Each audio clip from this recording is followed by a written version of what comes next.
tagalupa na viral ang mukha. Bip, bip, bip, bip, bip. Bumibip, bip, bip, bip, bip, bip, bip, bip, bip, bip, bip na ba? Ang lahat!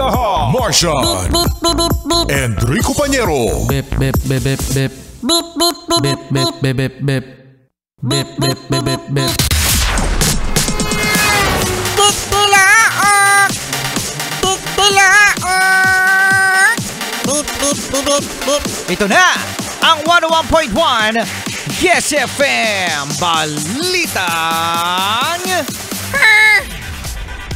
Kayo ba mga Yes Friend ay mahilig sa mga beach? Kayo ba ay mahilig na pumunta sa mga destination dito sa Pilipinas? Kasi marami na mga Yes Friend ngayon ang nagre-reklamo sa Boracay. Dahil matataas na raw mga Yes Friend ang mga activities o yung mga ginagawa. Oo, no? Katulad ng mga parasailing, ng mga boating, ng mga island hopping. Kaya naman unting-unting nababawasan ang mga turista. Kaya naman pinuna ng Department of Tourism ang tumataas na presyo dyan sa Boracay. Imagine mga Yes Friend, ano, kung kayo po ay napunta na sa Boracay, paglapag nyo doon, meron kayong babayaran na terminal fee. Okay? Sa mismong environmental fee. Yan, dun mismo sa may bangka. Pagkatapos babayaran nyo pa yung bangka. Pagdating nyo mismo sa island ng Boracay, mga Yes Friend, ay sasakay pa kayo ng tricycle. So doon pa lang, ubus na budget mo. Ubus na. Marami binabayaran. At isa sa mga reklamo ng mga turista, ang daming pila bago ka makalabas mismo, no, doon sa pinagbabaan mo sa airport, no? So parang ang gulo niya, no, parang nakaka-stress agad. Imbis na mag-enjoy ka, no, napapangunahan ka ng stress. So eto na nga mga Yes Friend. Ang kota ng Boracay last year ay 2.3 million. Pero ang pumunta lang ay 2 million. So 300,000 tourists short ang Boracay. So imagine Boracay, ang Boracay kasi well known ito sa buong mundo mga Yes Friend. Pero dahil sa kompetisyon ng mga resorts na mga nade-develop sa iba't ibang parte ng mundo, hindi lang dito sa Pilipinas, syempre may mga choice ang mga turista. Ikaw nga oh.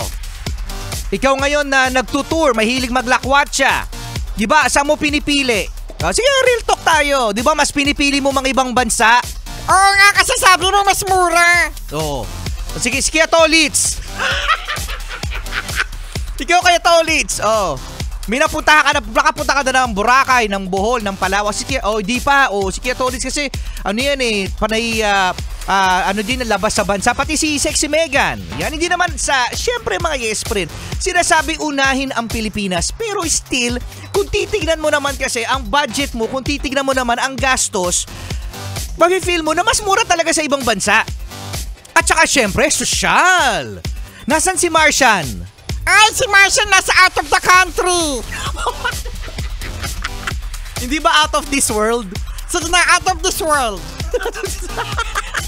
Nasa out of this world. Kasi nga, mahal.